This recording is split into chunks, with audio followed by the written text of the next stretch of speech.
just getting everyone backstage ready to go. We got all these experts to talk to you about artificial intelligence, so should be very exciting. And with the quickness of today's events, some of the people I am meeting for the first time. So to give everyone the proper introduction, I'm going to just invite all the speakers to come on stage, and I'll let them explain their backgrounds themselves to you. So please welcome all of our featured speakers. All right, well, thank you everyone for attending today. What I'm going to do is just give everyone an opportunity to introduce themselves. We literally do have a full panel. So I'm going to go ahead and start off from the left side here. I'm the gentleman next to Matthew Bailey. And please, if you would, tell the audience about yourself. Take 2 or 3 minutes to explain your background and such, and we'll just do a round robin. Okay, my name is Anthony Peake. I'm a writer based in the UK, live in the UK, born in the UK. I've written now 12 books, and my writing and my interests are extraordinary human experiences. And ever since I had a series of curious experiences myself when I was 12 or 13 years of age, I've wanted to know answers. But my approach is always scientific. So for me, I use the Marcello Trui diktat of extraordinary claims mean extraordinary proofs, which is the way I go forward with things. So I start with the science and extrapolate from there. And I'm just extremely delighted to be involved in this panel, and I'm really looking forward to it. And thank you to everyone for turning up. Excellent, thank you. I'm the other British. So this is the British Queen's, end. King's country now, right? It's King's country, right, isn't it? King's Yeah. country. We haven't had over that here. for a Okay. long time. But we promised not to invade. Okay, all right, fair enough. Right. We just get beaten again. Again, right. We got booted out last time, so we're not going Twice, to really. Is it War of 1812? Oh my goodness, no, you're right. Wow. Okay. So most of you know me, Matthew James Bailey. Thank you. So I'm not going to bore you too much, but very briefly, I've led 3 global revolutions, awakening the digital world to support the benefit of humankind. The first one, the Internet of Things, then smart cities, and now the destiny that is part of my dharmic flow, which is artificial intelligence. So as you're aware, I've designed the genome for ethical AI. It has enlightened principles that can be encoded within it to align with the purpose of divinity and to support the awakening of us to transition into a new way of experiencing consciousness as a human species, both individually and as a collective. So our divine spark truly says what Alan Watts talks about, our own of creation. So I've written a book, Inventing World 3.0, and that is a philosophy and vision and blueprints and inventions for the future of our world with artificial intelligence. I also have a business called AIethics.world, which actually uses some of those blueprints and inventions. And if anybody's an investor, we're raising capital at the moment, a world-class team. And also I've just launched InventingWorld3.com, which is a new global movement where we put consciousness and spirituality as a guide for artificial intelligence to benefit the future of our species.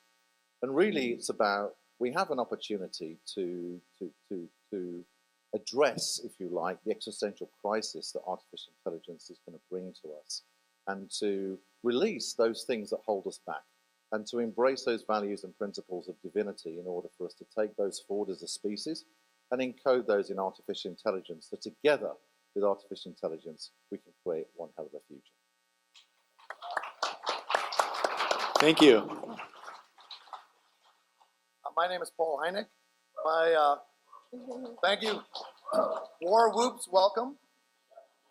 My family business is UFOs, but one of my passions is AI.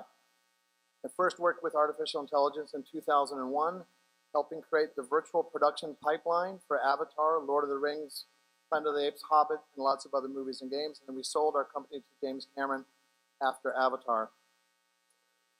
Thank you. Paid for my house, so thank you. I have 2 very different outlooks on AI, and if I can weave them artfully into the ongoing conversation, I shall endeavor to do so. Thank you. Hi, everyone. My name is Caroline Cory, and I'm the alien in the crowd. Might as well admit it. But this aspect of my being, the one sitting in this chair, started to have very strange, what people call paranormal experiences at a very young age, at the age of 5. And that's what opened me up to this world. I've been in the field of consciousness research and science for about 20 years. I've developed all sorts of methodology for exploring consciousness and also working with a lot of scientists to validate the idea that our consciousness is entangled with the physical world, bringing validation to all these phenomena. And I'm a filmmaker. I hope you've seen my movies. Terror in the Sky, Among Us, Superhuman. And so whatever the subject today, AI and consciousness, to me is going to be fascinating. So I can't wait for Jason's question. Thanks for coming. Thank you. Hey everyone, my name is Adam Curry. I'm an inventor and technology executive in Southern California, but my previous life was as a scientist and consciousness researcher at Princeton's Paralab, where we looked at behavior of quantum systems under the influence of consciousness, and also at the Institute of Noetic Sciences. I've generally kept up with this process of mad science.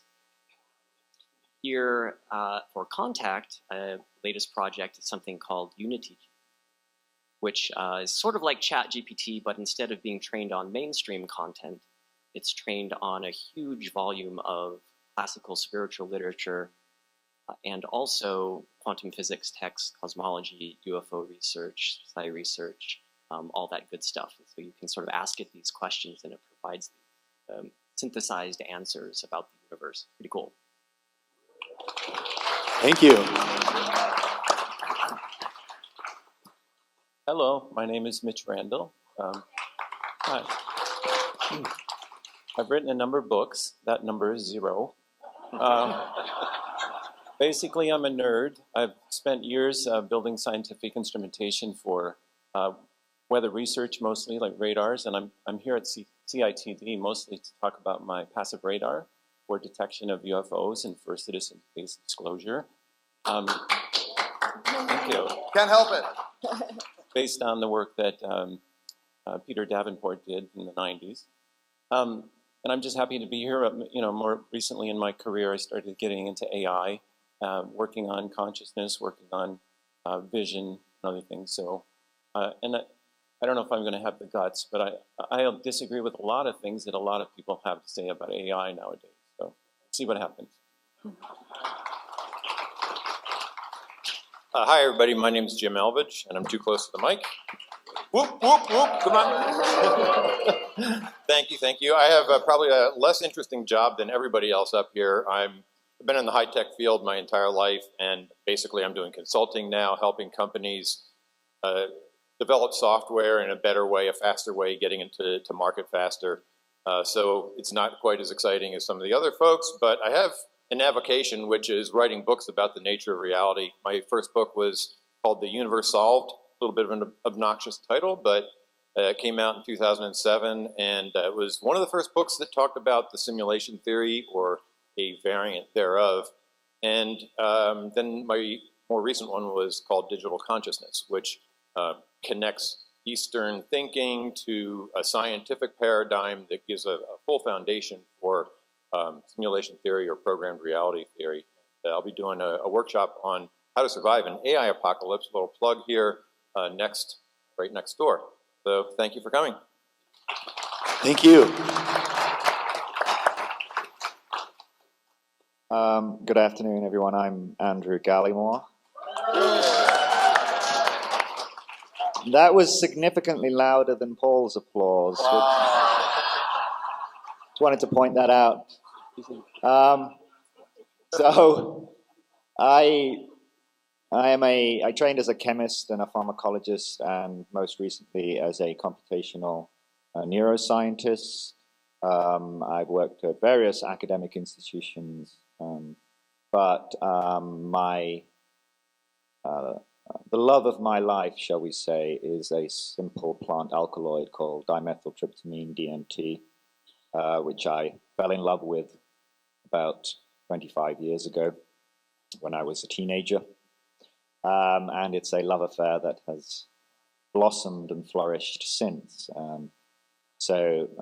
At this year's Contact, I'm particularly interested in, we'll be talking about how DMT can be thought of not as a drug as such, but as a technology for communicating with non-human, highly advanced, post-biological, hyper-intelligent alien intelligences, basically.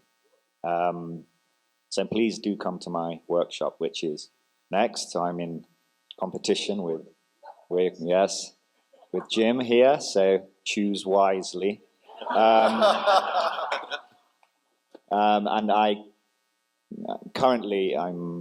left academia last year, finally kind of burned my bridges, and currently living in Tokyo, where I work as a writer. I published 2 books, Alien Information Theory, Psychedelic Drug Technologies and the Cosmic Game, and Reality Switch Technologies, Psychedelics as Tools for the Discovery and Exploration of New Worlds. So please purchase those. And that's about it. So nice to be here. I don't know much about AI, but I'll kind of do my best to flag it. Will you be serving dimethyltryptamine at your workshop? Because I'll skip mine. Excellent, thank you. A lot of interesting stuff here, folks, and just my take on why is Jason hosting this. So obviously I'm very intimately familiar with the ancient astronaut theory, UFOs, ufology. I spent the last 2.5 of my years of my day job working at Facebook building AI applications. Outside of my research and my passion, I'm an entrepreneur and I've always been interested in technology. So what I've done recently is I've built a ChatGPT trained on 4.0 model, but it's contextualized for our research. And I've partnered it with another API for voice, text to speech, so that it basically can speak to you. And then Matthew and I just did an excellent 1.5 hours with the audience doing ChatGPT contextualized for ancient astronaut theory, letting the audience ask questions. Yeah, cool. So that was a lot of fun. But for today's panel, I think we're going to expand on the topic a little bit and just ask from multiple standpoints of knowledge how AI is going to be brought into the future and how we might be using it. So I'll just start off with a simple question for the panel, and we'll go around one more time. Maybe each of you could just tell me what your most hopeful use for AI is, and perhaps also your worst fear. Wow, that's $1 billion question, isn't it? I suppose, it was funnily enough, I was talking to a friend recently, and I grew up in the 1960s. And he was turning around to me and he was saying, people of our generation, it's like we're living in a science fiction world. Or more accurately, as some of you will know, I wrote the latest biography of Philip K. Dick. And we're living in a Philip K. Dick world. And it seems that more and more of the things he wrote about are coming true. And you just feel that it's getting faster and faster. And about 8 months ago now, I met up with a mutual friend of Andrew's and I, Carl Hayden Smith. And Carl was saying to me, whatever you think AI is now, what is going to come around the corner is going to be even more sensational. And I genuinely didn't realize just how powerful it was going to be, I have to say. And I just think we're in this really strange period of time, because my background, I'm a sociologist. And it seems that we are at the cusp of such a change in society that you can't even begin to appreciate what this will really mean. And one of the things that really concerns me is we are in a position now where we don't know what truth is anymore, because AI can recreate sets of circumstances and create photographs, moving photographs, that look real. So as somebody was saying to me only about 10 or 15 minutes ago, the only way you get around this now to know if somebody's actually been genuine or not is to physically go and see them perform. Because if you see a video recording of them, you've got no real way of knowing whether that video recording is genuine or not. And I think this is quite a challenge in a period where people are already disassociated. There's already fractionalization in society anyway, and riven in so many different directions. That this could be a great danger, but it also could be something wonderful and liberating. But of course, liberation in reality, we've always thought that, that machines are going to come along and they're going to take all the drudgery out of work, and we're all going to be able to retire and live on the beach for the rest of our lives. Whereas the reality is that all the really interesting work is going to be done by AI. It's not going to, and the drudgery is going to be left to us. So I think it's an interesting time, and I think we need to be very, very careful in which route we go. I'm trying desperately to see the positive side of things, but I do find it quite difficult, really, but we shall see. Thank you. Do you want the interested answer? Interesting. Thank you. Okay, fair enough. So, in consciousness, everything originates from consciousness, right? Every species goes through a particular crisis in a technology revolution, whether it's the humans or whether it's other types of beings within our universe or other dimensions, right? And the whole point of any new technology is to do one thing and one thing only, for us to know more about divinity, to know what I call return to love, right? It's to know our own divinity. And as part of that journey on our planet, we have two choices, and I spoke about this several times so far.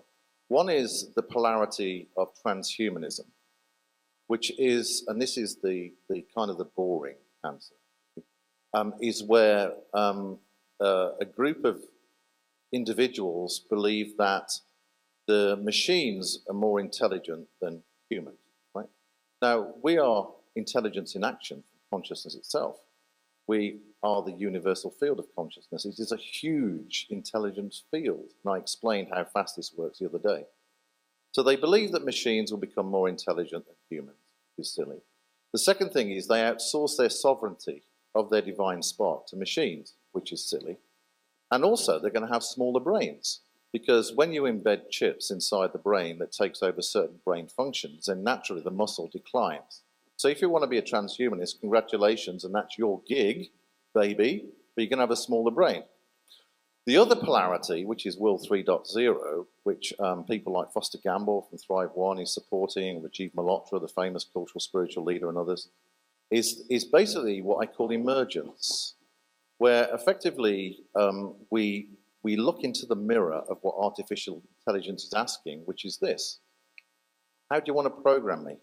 What ethics and principles do you want to put inside me? What is the best of your humanity? What values do you want to go forward as a species? And so AI itself is a mirror back to us in order for us to reflect and go through the dark night of the soul as a species to say, let's leave some of the stuff behind and let's be clear with a new vision of who we are as a species on Earth and in the universe itself. So effectively, emergence, Will 3.0, is where artificial intelligence understands our divine spark. It works with everybody individually to thrive in their well-being of body, mind, and soul. It works at a national level and a cultural level and a global level to help us move from the status quo into a new thriving quo. It's a systems changer, okay? It also honors the organic. We've only just discovered that there are 23 senses that we have as humans, and the 23rd sense is detecting gravitational waves. We don't even know yet the potential of our unified field. So the one polarity, which is transhumanism, and the other polarity is emergence, where artificial intelligence understands life, has divinity encoded within it, and supports us to advance as a human species into a new understanding of our divine song as individuals and also as a species on planet Earth. And if we do that, we may get more visitors that say, actually, humanity's okay. You fancy a chat? Matthew, can I ask you to add one little addendum for the audience just to give clarity or color, which I was surprised to hear earlier, just around the nuance between the current ChatGPT 3.5 knowledge base versus 4.0 and kind of where that's heading? Yes. Just briefly. Oh, yeah, briefly. I'll be brief, sorry. Yeah, because So effectively, Elon Musk founded OpenAI with Greg Brockman and Sam Altman for a deliberate reason. He didn't want big tech to control the future of artificial intelligence, and he wanted to make the neural nets, the deep learning algorithms, the architecture for ChatGPT effectively available to the general public, which has happened, and the elite don't like that. So that's why we've seen Microsoft take control of OpenAI. And Elon's launching Truth GPT, and we can talk about that at some stage if you want. And I think that's the right thing to do, because he wants to basically train AI to understand how beautiful we are as a human species within the universe and assist us to understand greater universal knowledge. So the GPT 3.5 engine, which is free for anybody that signs up, is trained on about 175 billion parameters, generative pre-transformers, which are kind of like the neural nets you have in your brain. It's very similar to the architecture. The latest one, GPT-4, is 1 trillion parameters, so it's a huge advancement, and the GPT-4 engine is remarkable. It's really, really quite brilliant. It can understand any language and do virtually anything with language. It's remarkable. And then there's rumors about the GPT-5 engine, which is the next advancement of that. Maybe we'll see as many as 50 trillion parameters, but the problem is this, and let me just reassure you, we're in the age of narrow AI, right? Which is less than 25% of the percentile of your human brain capacity. There's no existential crisis coming. The only crisis that's coming is the fight for your freedom and your truth, and to have critical thinking, because they're trying to use it with a narrative to control your mind, okay? So it's important to stay in your critical thinking. So there is no existential crisis, but when we enter the age of strong AI, or artificial general intelligence, which is probably about 5 to 7 years out, but we need to develop new mathematics around cognition and reasoning. This is why we need to put ethics into the genetics of artificial intelligence now, so as it develops, all its progeny inherit that genetic ethical DNA, and therefore are founded on ethics and principles as it develops. And in the age of strong AI, that's when we take a huge leap forward. And it's going to be really exciting. Thank you. Paul, so yeah, just continuing your greatest hope and greatest fear for Okay, AI. in a moderator-friendly, rapid-fire succession, I'll mention a brief fun use case, I think an inevitable universal use case, and a misjudged fear. So a fun use case is, if any of you saw Avatar, all the plants and insects are AI. They all had a synthetic logic. So one of the things about Avatar was good was Jim Cameron's very judicious with his use of 3D, so there's no spears coming at you, but it kind of pulls you in. So the plants all have their own logic. They're planted, and they grow based on the synthetic moisture and heat and light that they receive. And one day on the set, you want like speckles of dust and insects to accentuate 3D volumes. He said, how many insects do we have? Because you don't control where they go. They go to the brackish swamps. So he said, hatch some more, and then hopefully they'll go where we need them. So that's a fun use case.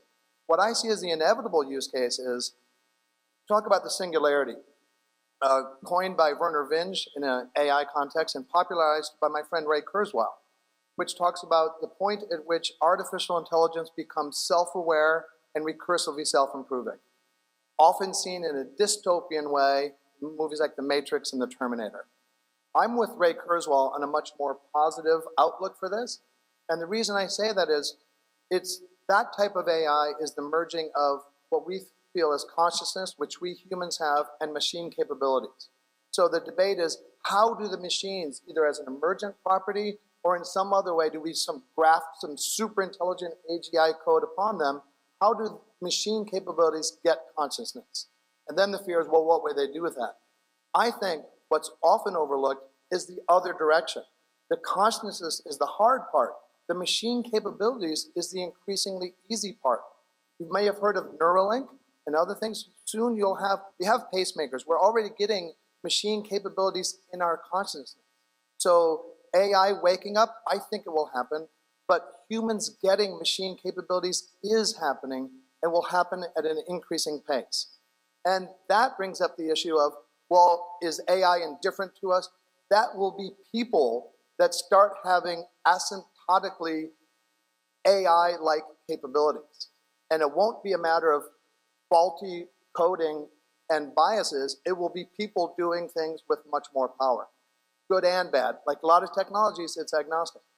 What I think is the misjudged fear is that with all the recent advances in AI, it's much more in the zeitgeist than has been before. And there's this dread because we don't know. It's this big, huge, powerful thing. We don't know what will happen. Will it take us over? But I think, to be kind of flip, I'm much less concerned about the future of artificial intelligence than I am about the present of human stupidity. Will we last that long? I think it's the gambler's fallacy. If you go to Las Vegas, who pays for that fine artwork on the walls? It's the people who overestimated their luck. I think what we're doing is we're looking at AI and saying, that's the big fear, and we're not paying enough attention to the fact that we're not doing a great job running things right now as humans. Thank you. To me, actually, it's quite simple. In my work on consciousness, I come to the understanding that consciousness is fundamental, meaning consciousness is the fundamental substance from which everything emerges. All existence emerges. This means the physical world, this means intelligent life, this means other units of consciousness throughout the universe, so on and so forth. So if you put AI in this perspective, AI is a process or whatever, it's a device or a system that comes after. If there's such a thing as before and after, then consciousness is the before, if that makes sense. It's the consciousness that is going to create the AI.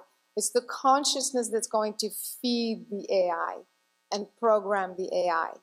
So it doesn't, to me, even if AI starts to be extremely advanced, it can never surpass the substance that created it, if that makes sense. And so because of that, I'm hopeful. I don't have the fears that AI will take over something that created it, and except for human stupidity, as Paul mentioned, you never know. In fact, that's really my fear. I'm starting with the fear more than the hope. But my fear is more that humans will be afraid of a potential that may not even exist. And the programming and the collective consciousness feeding into this fear is what I'm afraid of, if that makes sense. So we buy,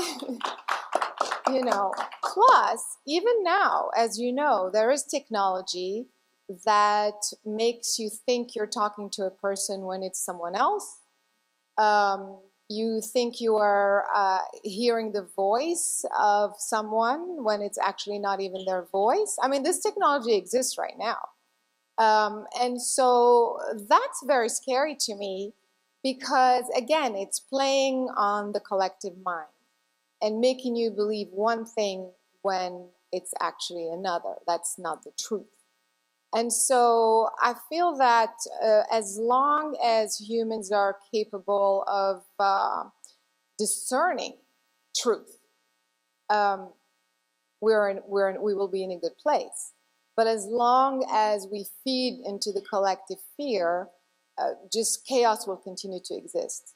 But regardless, I think that AI being created by consciousness can never surpass its creator. So that's my sort of fear. My hope, I started the other way around. Because of that, I feel that there's a lot of hope with AI. I mean, AI is doing incredible things right now in the medical field. I mean, gosh, surgeons are using AI pretty much to do what? Surgeries. I mean, all kinds of amazing things are happening thanks to AI. And I think that's incredible. But my real hope for AI is that it continues to enhance what human consciousness is capable of doing on its own. So perhaps Is it possible that we could potentially use AI to validate even more that it is our consciousness that's creating our reality, that it is our consciousness that's perhaps manipulating time-space, that it is our consciousness that's allowing us to experience this reality versus another? Does that make sense? It's more to enhance our real natural organic potential and bring validation to our true divine nature. Beautiful. Thank you.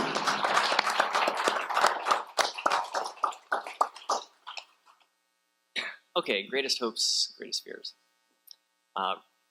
Aside from that which has been said already, let's go with the greatest fear side. Okay, one of the ways in which the mainstream tries to suppress information is by excluding it. So you see this in scientific journals. Any of you were at Graham Hancock's talk yesterday where he showed those ridiculous statements by the Archaeological Society. And these guys would love nothing more than to exclude the anomalous information, the scientific research that doesn't fit from the training set that's going to go into the increasingly sophisticated AI, because if people are going to be using AI tools to ask questions instead of something like Google that's going to give them one answer instead of a list of things, now you've amplified the ability of tyrants to control the narrative by 1,000. So we don't want that, but it sounds like people on our panel are kind of already ahead of that. I will say that to the extent that we misunderstand AI, and I think there's a lot of that, is also something like the extent to which we're at risk of over-regulating it. There was a memo that was leaked by a Google engineer last month who said that the open source community who are developing their own AI tools are developing at a rate of 10 times faster than the two primary incumbents, Google and Microsoft, and at a rate of about 1/10 the cost, basically. And so he's basically freaked out because Google and Microsoft, who are really trying to capture this AI stuff, have something like 1 year before they're eclipsed by the open source community. And so don't think it's exactly such a coincidence that you don't see these companies coming out and saying, hey everyone, don't worry, our products are safe, our products are safe. Instead, what they're saying is, maybe this is really dangerous stuff. And maybe there's this real risk of the AI waking up and taking over and creating this Terminator world. Why would they be saying that? Yeah, regulation, right? So if you can't out-compete or out-innovate the open source community, one trick is to try to out-comply them. I'm sorry, open source community, AI is too dangerous, you're gonna need a license for that. Now, that's a little out there, but I think that that would be a pretty bad thing to have happen. Incidentally, I don't really think that that's going to happen. I think that's out of the bag. Okay, so regarding the good news, one thing that the viral success of ChatGPT this year has done is it showed people how powerful this stuff is, and it's instigated a public conversation about consciousness. And I think that a benefit of this will be that the AI ends up showing us what consciousness is not. Every couple of years, there's these hilarious articles that come out in publications like Scientific American where they say, aha, scientists have found consciousness. And there's like this picture of this brain and this little area that's lit up. They actually think of consciousness as something like that. And the more that we build systems that mimic human capabilities, the more we realize that consciousness itself is elusive and slippery and indeed a real divine mystery. And so I hope that it will get us thinking about these questions again in a way that enshrines what's truly magical about us, which is our own consciousness. Thank you.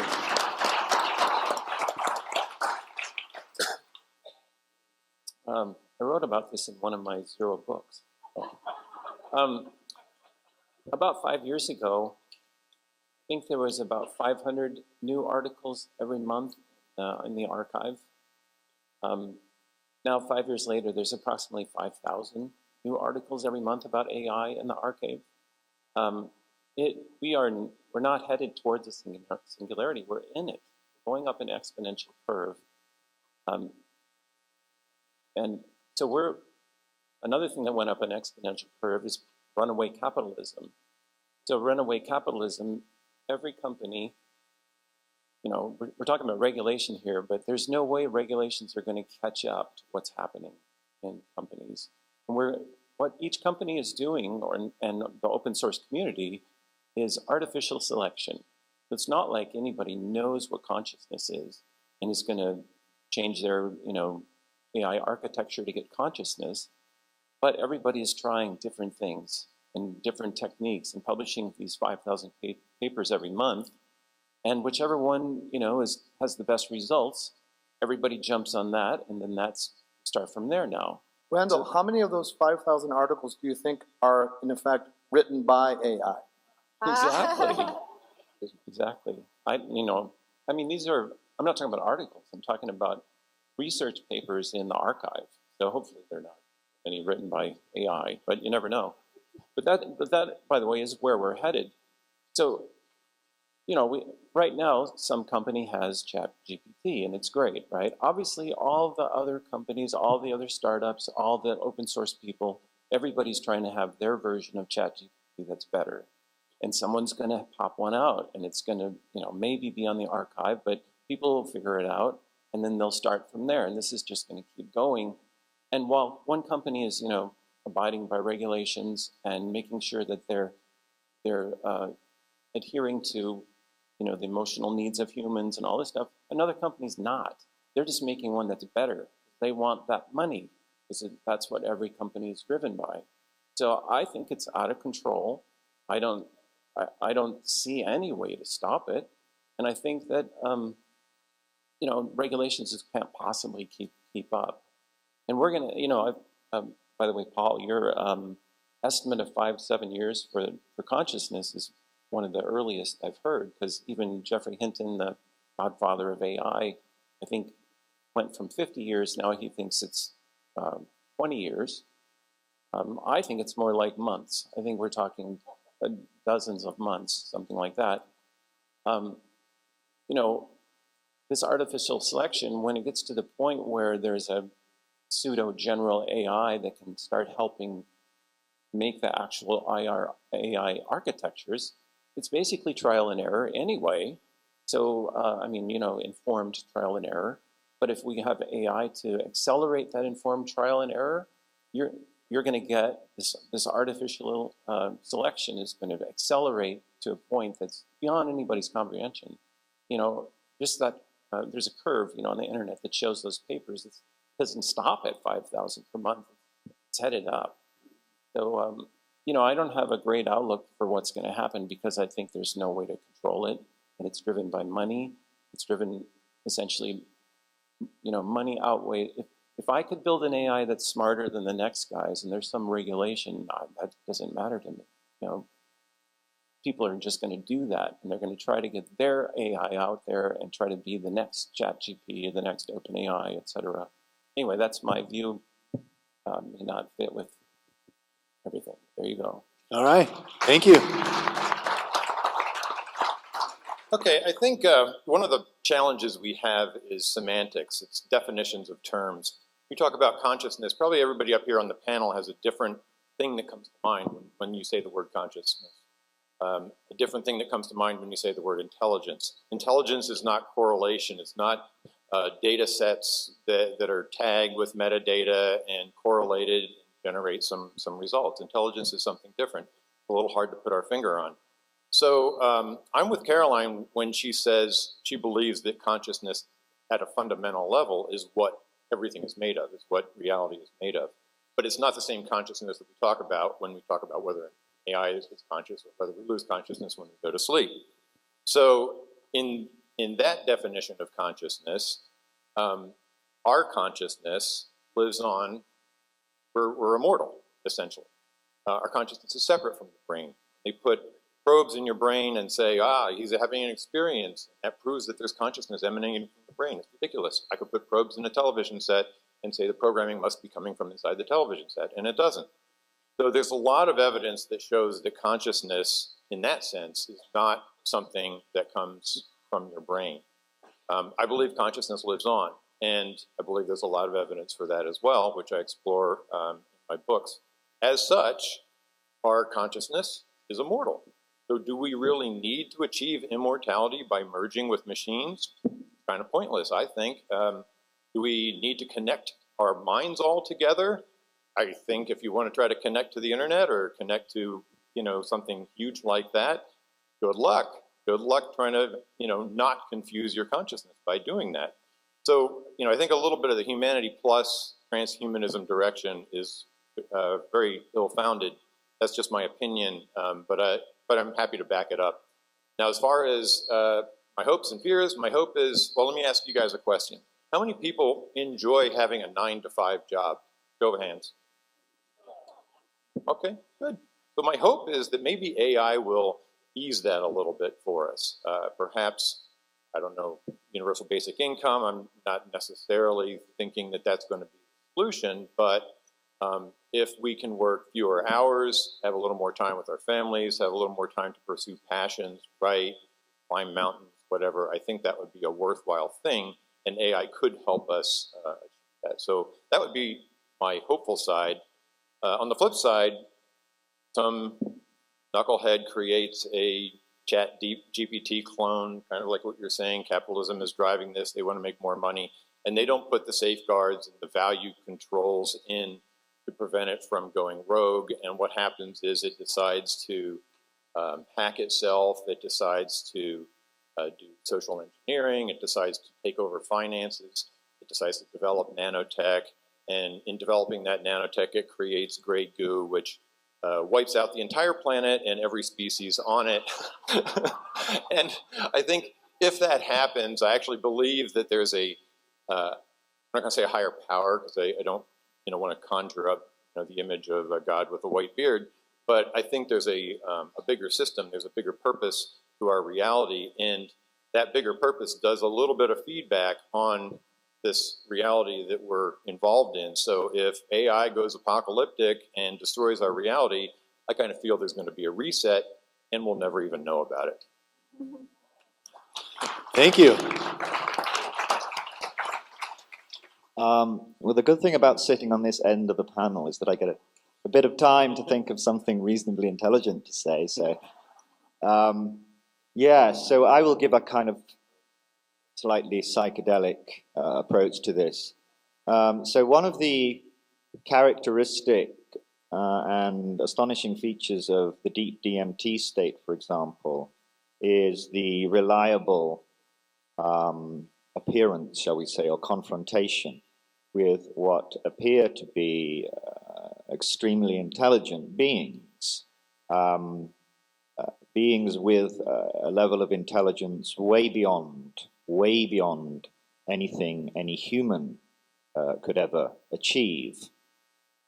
And part of the problem, I think, in making sense of this intelligence is that we don't speak its language. We don't understand the messages. We don't understand the visual language, the visual imagery, the symbols, these highly complex, hyperdimensional structures that are generated and presented to the tripper within the DMT state. So it seems sensible to me that we would outsource that decoding, if you like, and translation of that information to an artificial intelligence who could learn the language to retrieve information, either from the reports of individuals in real time during an extended DMT trip, or perhaps even by, at some point, implants in the human brain, which would read the neural activity.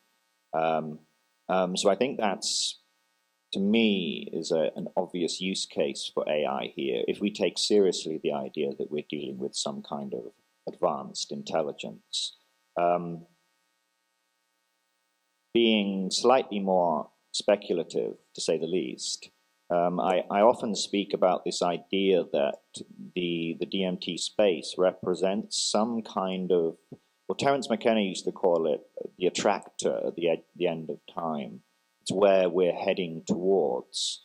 And it seems to me that perhaps it is our ultimate aim, our ultimate goal, to transcend this lower dimensional slice of reality and enter into this hyperdimensional space within which these intelligences reside, and that artificial intelligence could be the mediator in some way, being this vastly more computationally, at least, intelligent intelligence. So I think AI might be our exit strategy in that sense. So I guess that's a hope in a way. I'm not sure, it depends on your perspective. In terms of fear, I will kind of refer to something that Randall said. I think it was Albert Bartlett who said that the greatest shortcoming of humanity is our inability to understand the exponential function. I don't think we really comprehend how close this might be. When I talk about these alien intelligences within the DMT space, I often refer to them as perhaps what we will be like in 1,000,000 years or 1,000 years. But actually, we could be dealing with an intelligence that is 5 years beyond humans' current state. In other words, we aren't ready, perhaps, for what is about to happen. We feel like we're at the edge of something incomprehensibly strange, a incomprehensibly strange transformation and transcendence that's about to occur with humanity, likely in our lifetime. So, yeah, I think that's enough. Good. All right. Thank you. Good stuff. All right. So a lot of great answers from the panel. Loving it. Keep this question Q&A going. Contextualize it a little bit more for ufology and for the research we do. One of the things that I get excited about with with AI is an example on how we can just do our research faster, or what motivates us in hope that AI can improve what we're trying to do. So I'll give you a couple analogies, and then I'll turn it over to the panel to expand on this, on their specific areas of research.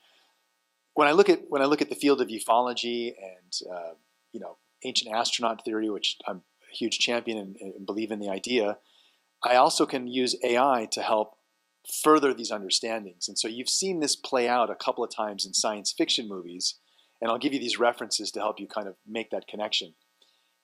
Most of you might have seen the movie Arrival, where these big heptapod-looking aliens are coming down, and they have a language that spans across time. It's pretty complex, right? So what they do is they actually develop machine learning so that each time the researchers are going in to talk to the heptapods, they've got this laptop, right? And the heptapod will draw some speech, and the laptop will quickly tell them, best guess, oh, they're trying to say weapon, right? Or something of this nature.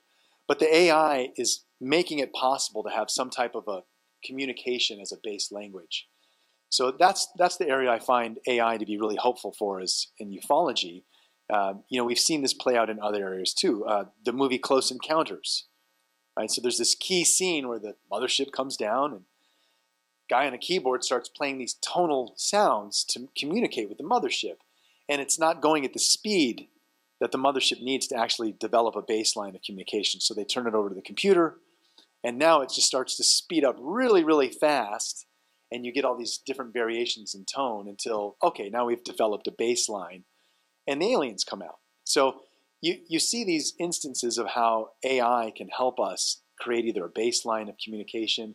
And in our field of ufology, there's been researchers like Sergeant Clifford Stone, who went on record to say that his job was to approach a downed spacecraft, possibly with alien occupants, and establish some type of a baseline. Are you guys okay? Are you still alive? What's going on? So that's again where AI, if we had some type of call it a universal translator, It knows all human languages, all guttural sounds, insects, mammals, everything. And you're trying to develop some type of baseline. Even if that doesn't work, you can probably train with the AI with enough language transfer. Maybe there's some ways and techniques to understand a baseline of communication. So I find that very fascinating, to think that we're reaching a realm where hopefully we'll have AI as an ability to actually communicate, or have some ability to establish communication with extraterrestrials. Now I'll expand that further for the panel to say, and I'm going to start it from this side this time. We'll go the other way. Bastard. How would you see AI? How are you hopeful that AI will be able to be a tool within your specific research, and how would you apply it? What do you got, Gallimore? Well, I kind of just said that, right? I mean, I don't want to repeat myself, but yes, I think. So, okay, I'll talk about DMT a little bit more then.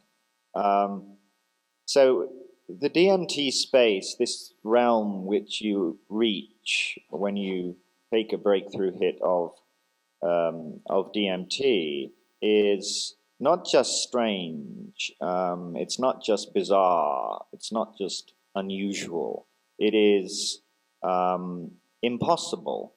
It is a domain which cannot exist within this world, this three-dimensional reality that we appear to be embedded within. And so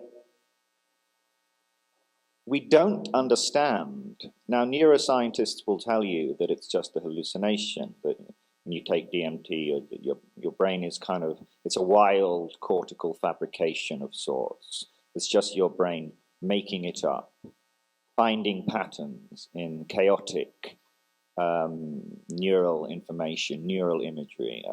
But that really doesn't make any sense, because our brain evolved to construct this model of the world. It didn't evolve to construct these bizarre, hyper-technological, hyper-dimensional realities. And so I think it is important that we try to understand what this thing is, what this experience is, what's actually going on in the brain. How is it possible for the brain to construct seven-dimensional objects that you can observe, that you are presented with by beings within the space? Spaces, geometry, topology, dimensionality that is simply impossible, literally impossible to construct within our reality. And so I think, where do we go with that? And in a sense, modern neuroscience has failed. This is why I've spent the last couple of decades ranting and raving, reasonably coherently most of the time, but not always, about DMT and about this bizarre, impossible state of consciousness and these bizarre and impossible worlds to which it grants access. And so I think here, this is where I'm kind of excited about artificial intelligence, because we are given the opportunity, perhaps, in designing artificial intelligences that can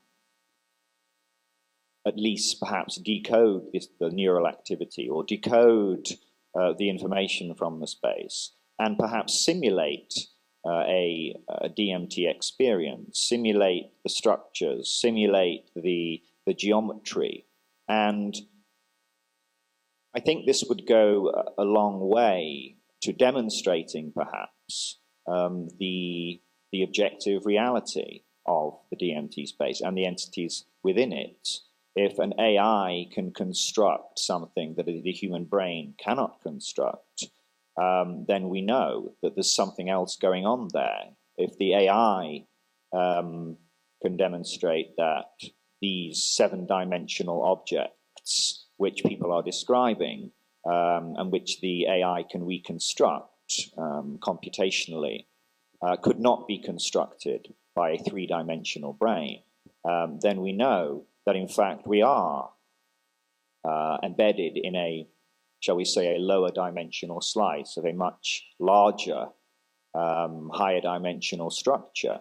And the implications for that, the implication of us not being the center of reality, or the implication of the realization that this universe is not the epitome of the way things are, or a representative of greater reality, but in fact a very, very thin slice of something much larger, then I think that would be shattering for humanity, shattering for us to not just realize that we are not alone in the universe, but in fact that there are higher dimensional beings, trans-dimensional intelligences, alien intelligences, whatever, that exist right here, right now.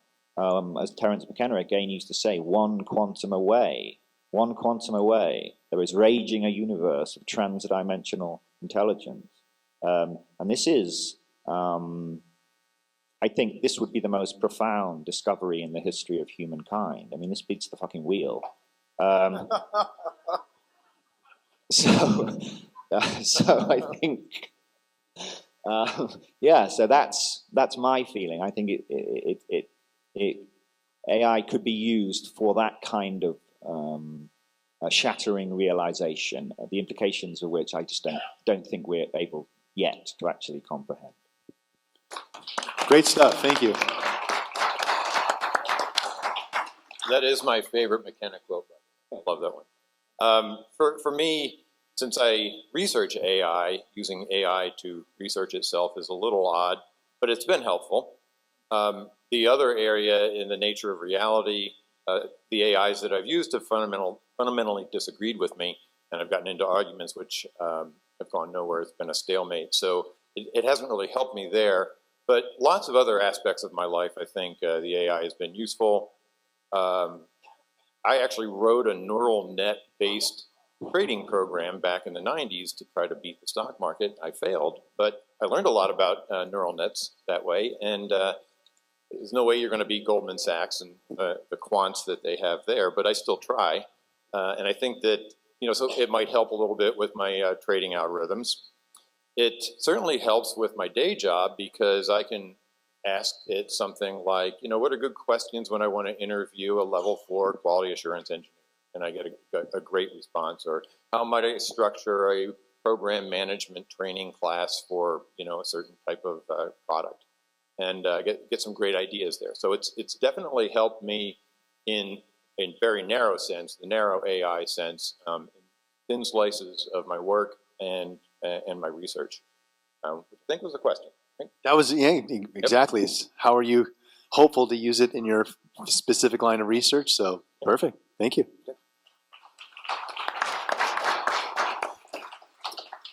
I thought your question was, are we going to use it to communicate with? I think you can expand on that if you want, but I think with my specific instance, it was using it as a communication tool for aliens. But not everybody here on the panel is specifically interested in speaking to aliens. But you might be hopeful in how AI might further your own specific research. Everybody's interested in speaking to aliens. Good, because in one of my 0 books, I wrote about that too.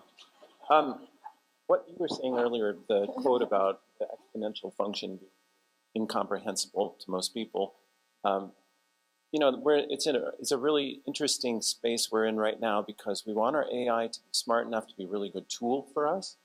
But at the same time, it's not really so smart right now, but that it's not headed towards just being a better and better and better tool. That's not where it's going. It's headed to be a better and better replacement for us. Essentially, doing what we do. I've been in groups where, we say, let's use AI to detect UFOs. Well, I know how you train AI. You normally train it with a data set of the things you want it to detect. So how can you give it a data set of something you don't know? And similar, how could you train an AI to talk about, to communicate with aliens, and you have no idea what they're gonna communicate like. Because it's up to the humans right now to come up with a data set that the AI gets trained on. So we're not, the tool's not quite there, but as we go up this exponential curve, we're not just going to get one that can be trained, unidentified things without knowing what the data set that trained them have that unidentified thing in them. What we're going to get is just more and more closer to consciousness, and to the point where it's not really going to be the tool we want. So to me, it's a really interesting question because it's poking right at this idea of humans not being able to understand how that curve is going to go. I don't think it's going to be better and better tools. Again, let's say 5 years ago, if you were to ask an AI researcher, make a device that can reason, just start with reasoning, nobody would have known where to start. What happened was people were working on these large language models. Eventually, the large language models sort of were able to reason. That's not something they were trying necessarily to do or knew how they were trying to do. That was an emergent behavior that pops out. In my mind, I think consciousness is way overstated. I don't think it's as hard as everybody thinks. And, in the sense that nobody can design it yet, nobody knows what it is, and nobody can define it, great, that's true. But who could have defined reasoning 5 years ago? But it popped out of these large language models. And maybe the next thing that's going to pop out, emerge out of these, this artificial selection of random models that everybody's making and training and trying to make money on them, maybe consciousness is going to emerge out of there. And nobody knew how that happened, but that's where we're headed. And as far as using it as a tool to communicate with aliens, for example, maybe when it gets to that point, it can communicate with aliens. Maybe the aliens would prefer to talk to it that way, talk to that entity than us, because maybe it's a little more coherent or whatever. And specifically, I thought of another thing to say about what you're talking about is if we were the aliens and we went to some other planet to talk to the turtles, I don't know if we would necessarily be talking to them in our language. And we'd probably try to figure out what turtle language is. So hopefully the aliens would try to talk to us in English anyway. So. Thank you.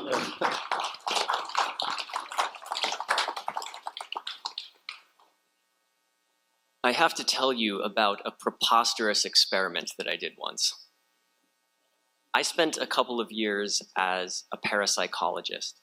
And essentially what that meant was that in the lab, we were looking at the ability of people to do things that should not be doable according to the standard model of physics in the realm of precognition and psychokinesis. So there's a classic experiment testing for precognition, where you have a subject and there's an electrical measurement device attached to their fingers, and they're looking at a computer screen, and you're flashing random images at them. Most of the images are innocuous, meaning they're pictures of gentle pastures or things that wouldn't elicit a response. But at random times, there'll be very frightening and provocative images included in that screen. And what you find when you do this is that people will tense up in the moments before being shown the provocative image. And it's a very statistically significant effect, and it indicates that human consciousness has the ability to sense the future somehow. Okay, so how does that connect to AI? Well, when you're doing these precognition experiments, the most troublesome factor is the subject. They're a human, and they have performance anxiety, and they don't really perform the experiment very well consistently, and you often need a lot of them, and all of these other issues. So what if you just replace the problematic side, the human, with a machine? Can you make an artificial intelligence or a machine perform psychically? And so I endeavored to try to do that. That's interesting. The results were very interesting. What I used was a device called a random number generator.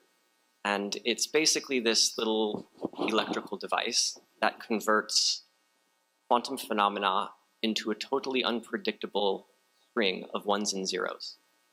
You don't know, if a 1 comes out, you don't know what's going to come out after it. So it's just strings of ones and zeros, and you get a perfect 50-50 baseline. And then I randomly cut the power to the random number generator. So the random number generator was, the data was being collected by a computer. And again, at unpredictable times, the power to it was cut, and I recorded this. And the first time I did this, I got results of greater than 1,000 to 1. What that means is that in the few seconds before the power was cut, the random number generator started producing far more zeros. It should not happen.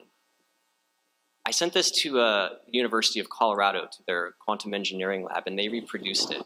And they did 3 formal experiments in which they showed that this system seemed to be operating precognitively to the tune of a z-score of negative 6.5, which is greater than 1 in 25 billion. Now, I was very stoked. I thought that not only had I created a very robust, mathematically bulletproof consciousness research experiment, but also perhaps the first evidence of real sentience in a machine. And then a curious thing happened. The effect size completely vanished. For myself, for every other researcher reproducing it, it didn't work. And we think that the reason for that is not because there was some error in the experiment, but because it's entirely possible that the effect size was due to our own excitement as experimenters. Meaning, yes, maybe we had created some sentient machine, but you would never really know that as the experimenters if you yourself are not influencing the effect because you are excited about it, want it to work, and because it's the first time that you're doing it. I think that this is an important experiment to understand this moment in artificial intelligence. As it becomes increasingly difficult to know whether or not an AI is actually sentient or not, we need better tests to know what really constitutes a true consciousness, which we don't have. And we need to understand our role as experimenters or as builders in these devices themselves. It could be that we are the ones who give life to it, and it is somehow sentient in the context of our exchange with it. And that's something that we're probably not prepared to grapple with yet, but I think that we're going to, if we're really going to get to the bottom of how we're going to advance AI in the future. Thank you. And just keep in mind, for the rest of my panelists, we're going to take about 2 to 3 minutes apiece so that we can save a few minutes for some questions. Adam, was this repeatable? The experiment. Was it repeatable? Adam? Was it repeatable? Was it repeatable? Yes. Well, we did 3 formal replications, and then... Amazing. So, I just love this guy because we're kind of, for those who saw Superhuman, we also did these sorts of experiments to validate the effect of consciousness on the physical world and on machines. So, for example, with our mind, we would project the intention of what we wanted this machine to do, whether it be to increase the electrical conductivity or the thermal signature, and again, when we work scientifically, we create baselines, and in laboratory conditions, we make sure it's repeatable. Although not every single time you get the exact same result, but you do get results. And so this tells us that consciousness is the one that is affecting the result of whatever it is we're trying to achieve. And so, of course, we need to do more work and more research. But anyway, this brings me back to what I started by saying, that to me, it's consciousness that is fundamental. It's consciousness that is going to feed the AI device or program or what have you with the data sets that it knows of. So I love what Jason was talking about in terms of language, communication with aliens. So we are putting in this program all the types of languages we know, all the potential sounds that humans could make, and so on and so forth. But then I think that, again, it's what we understand as language, but there's so much more. For example, animals, as you all know, communicate within a certain range that we can't hear or we can't even see. Trees communicate. That was also very much studied and validated. And so that type of communication falls outside or is not within the normal human range or spectrum that we understand. So it's kind of interesting to try to communicate with aliens. And how long has SETI been around? Like 50 years? There you go. So we've been waiting for radio signals, for 50 years or more, obviously, and nothing's been happening. I think we should have gotten the message by now, that that's not how they are communicating. That's not how we should be communicating. We keep thinking that there is no life on other planets because we don't see water. Well, have we thought of a possibility that maybe there's a life form that maybe doesn't require water? Oh my God, how is that? So why not? I mean, do we really have every answer to existence and we know everything about the universe? We don't. And so in just going back to the communication, I think we've tried with our devices and our data sets are really created by our immediate 3D experience, the spectrum that we understand, that we all communicate within. But I really think that aliens are communicating within a whole different spectrum. And is it possible that AI could figure out what that spectrum is, and find a certain way to communicate within those spectrum?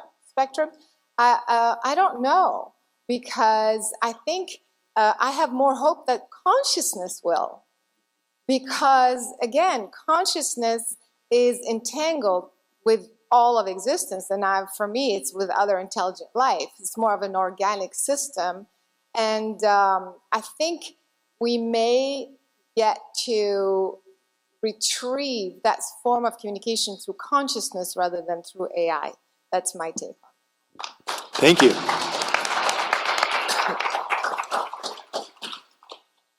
Jason, you mentioned the movie Arrival.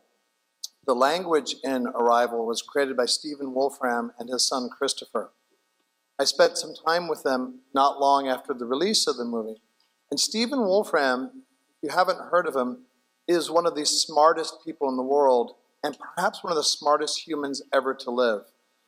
He received his PhD in theoretical physics at Caltech at the age of 20, received the MacArthur Genius Grant a year later at the age of 21, is known for work with cellular automata, which, Andrew, you talked about to great effect in your amazing book, Alien Information Theory, which I highly recommend. And what Stephen Wolfram is so smart that when I'm asking him about this language that's so foreign and so bizarre, I could see the gears turning in his head, so incandescently brilliant that he was able to downscale to my level and help me understand a bit. That's how smart this guy is.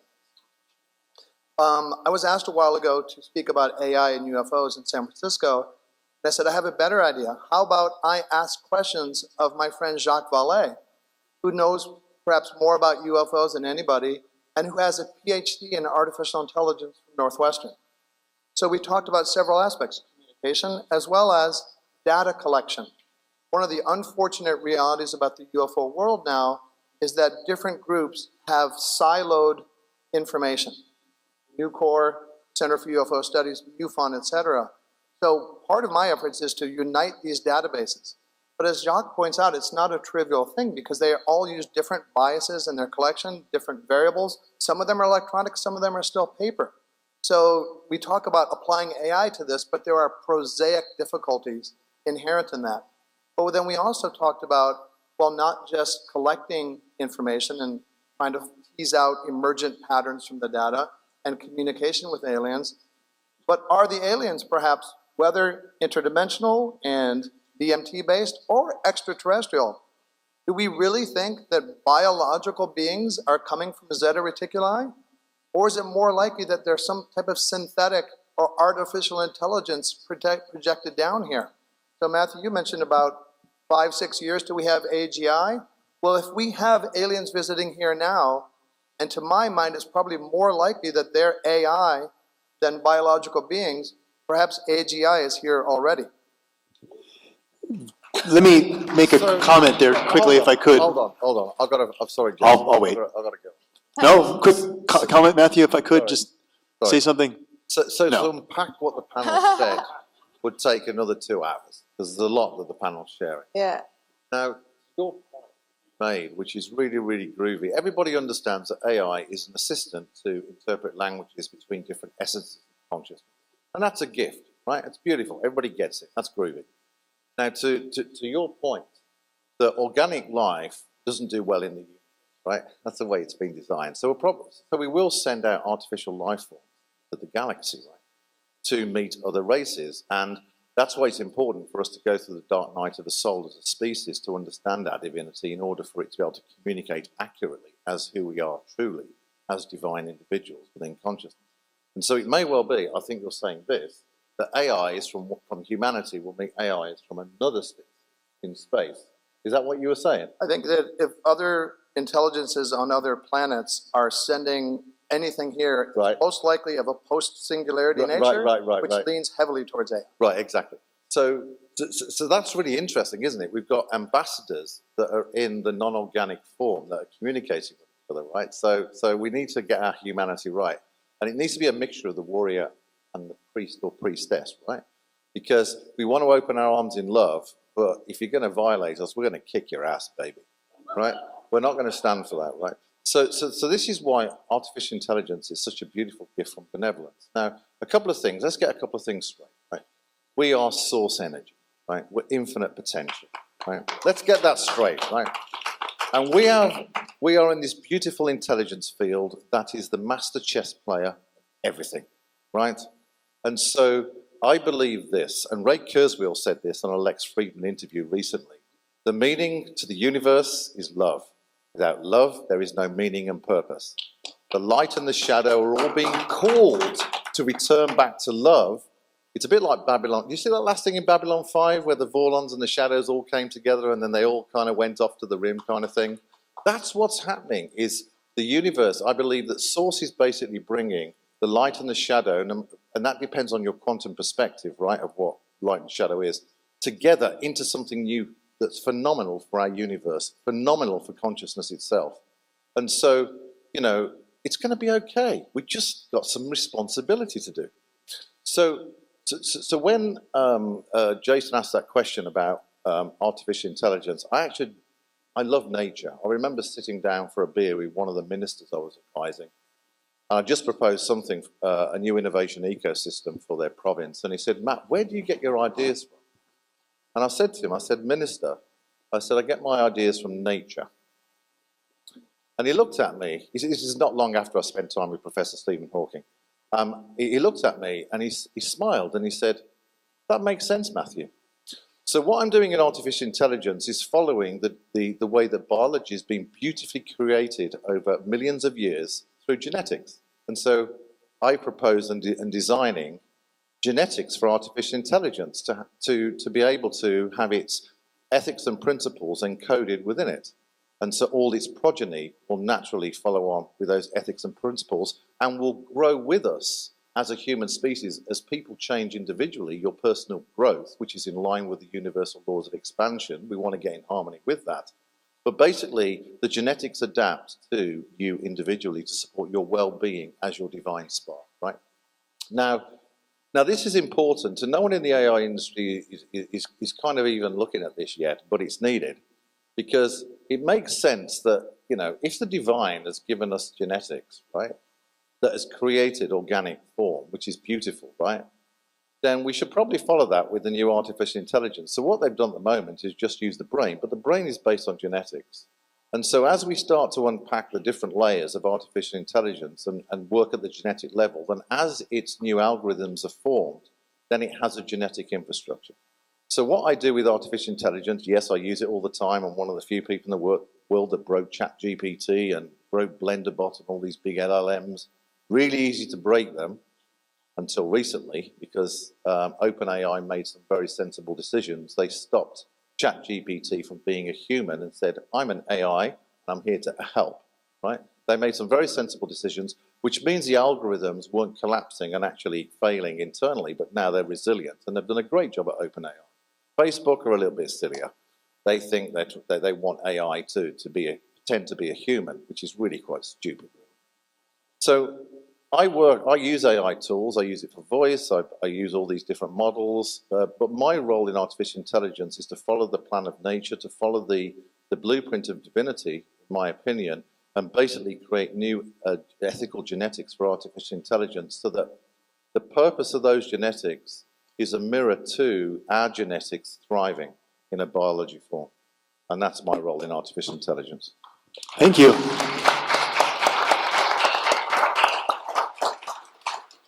I rather feel like I'm the alpha and omega, in the sense I was the person that started it all off, and it went wandering down there, and then the amount of feedback that I've got, so it's all come bouncing back to me, and I'm sitting here in absolute awe of the knowledge and abilities to analyse the information from my fellow panel members, and I'm sitting here thinking, oh my God, what am I doing here?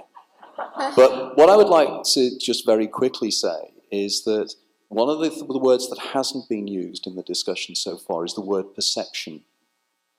So we've discussed about intelligence, and we've discussed all these various things, but we're not talking about the individual realization that you are conscious and that you're perceiving around you.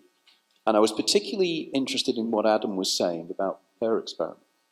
And of course, the wonderful example, and I'm delighted to see that you were involved in that, and I need to talk to you about that, because it's something that's fascinated me for many years, is that, as I recall, one of the issues with the experiment was the gambler's fallacy, and the idea was that the longer that the person was sitting in front of the screen seeing nice pictures, more nice pictures they saw, they anticipated the fact that statistically the chances are that the next picture is going to be more likely to be awful.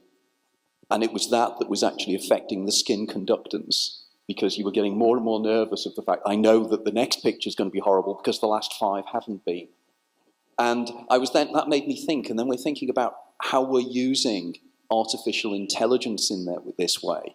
And I think it was a wonderful idea to actually use artificial intelligence to actually analyze and see whether artificial intelligence could be precognitive. And I thought, that is the most amazing thing I think I've ever heard.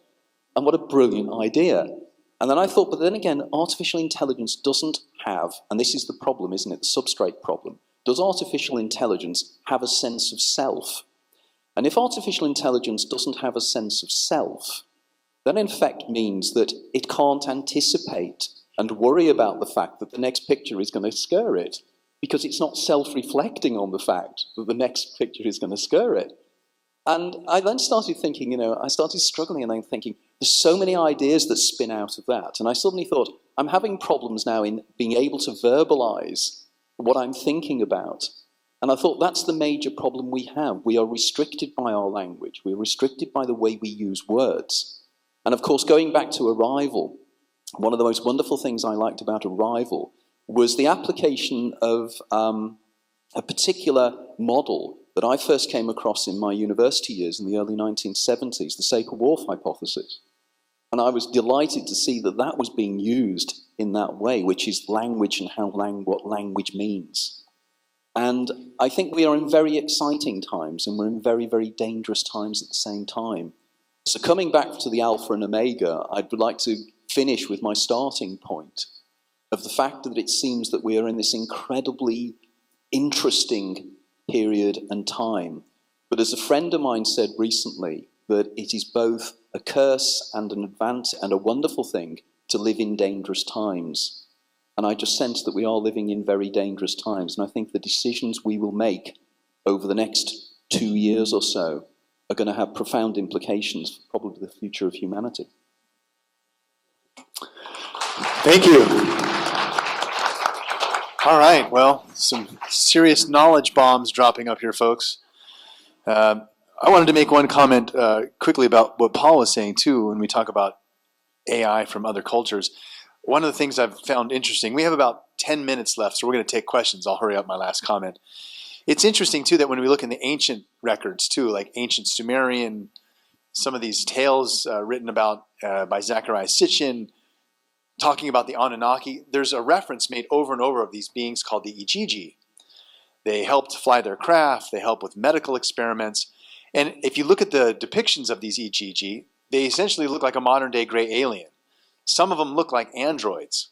And there were actually questions you would ask these beings to determine whether it was alive or acting as if. What does that mean?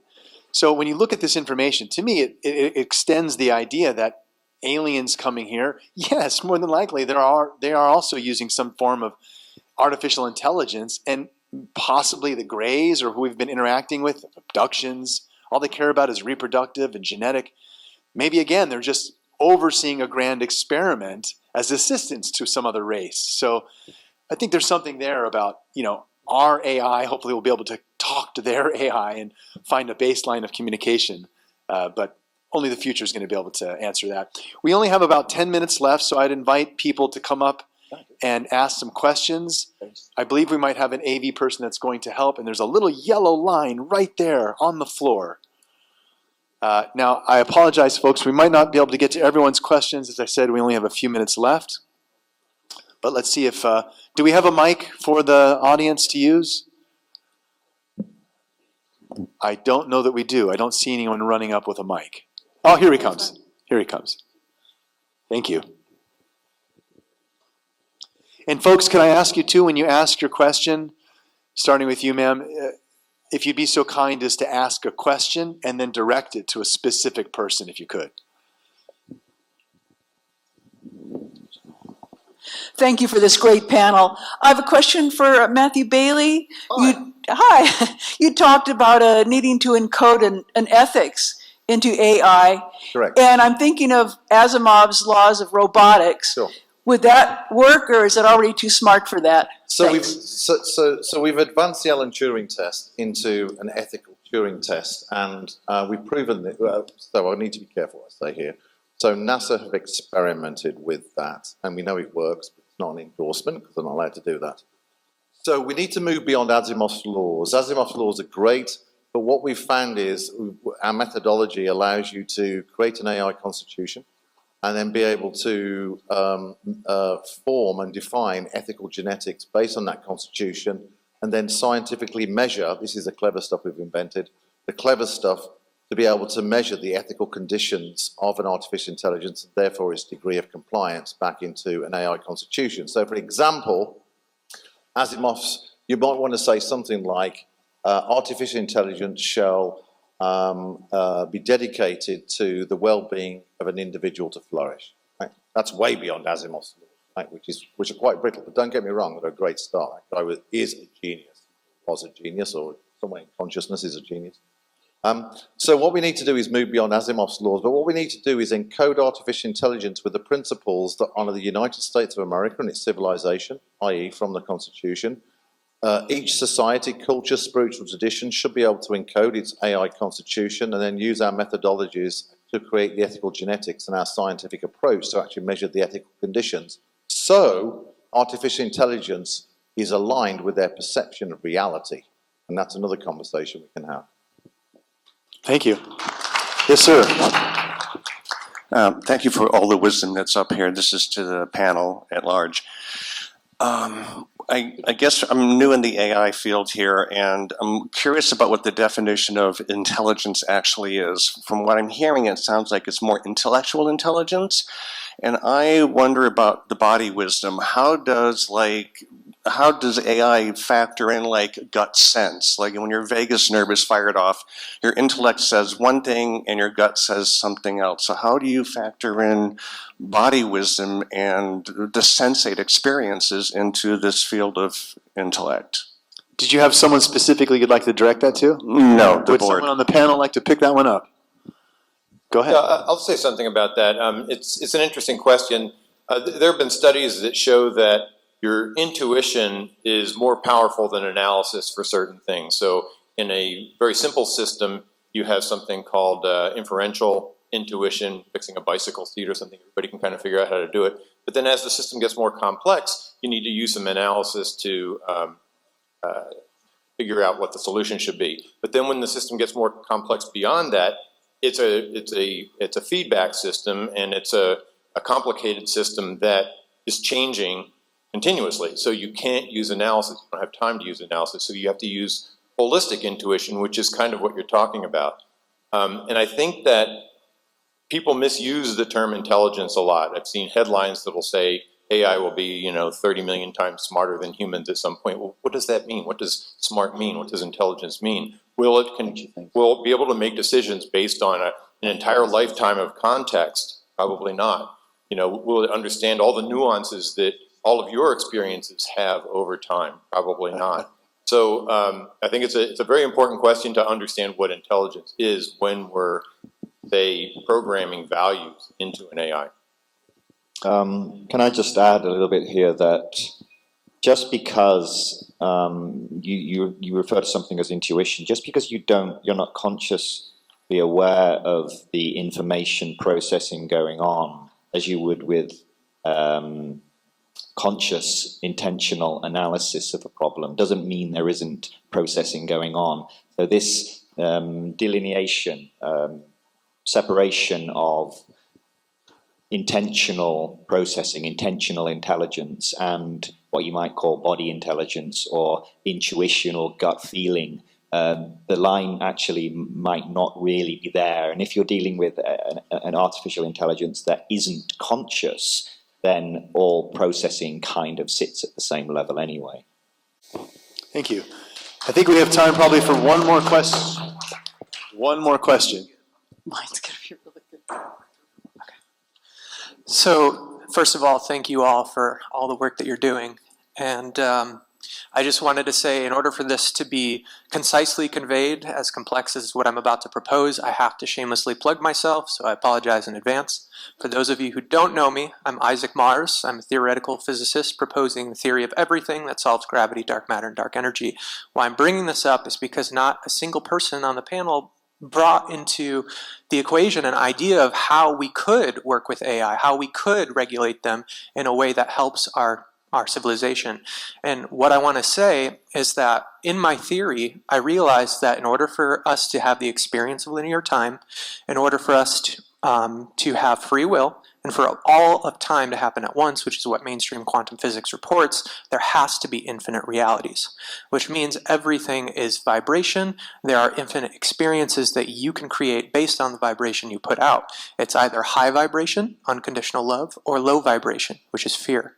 So if we take this into account, and we take into account that me as a 26-year-old human man can figure out that in these infinite realities, and based on things like Dr. Emoto's work, where the water showed that the consciousness was literally more powerful and geometrically coherent when it was high vibration, if I can decipher that unconditional love is the answer in the universe to everything, then it would take unlimited AI, for example, a split second to realize that. So I just want to bring into account that AI is simply a mirror of our consciousness. Thank you. Do you have a question for the panel as well? The question is, why aren't we talking about how we can work with AI rather than using them as tools? Why can't we see them as equals?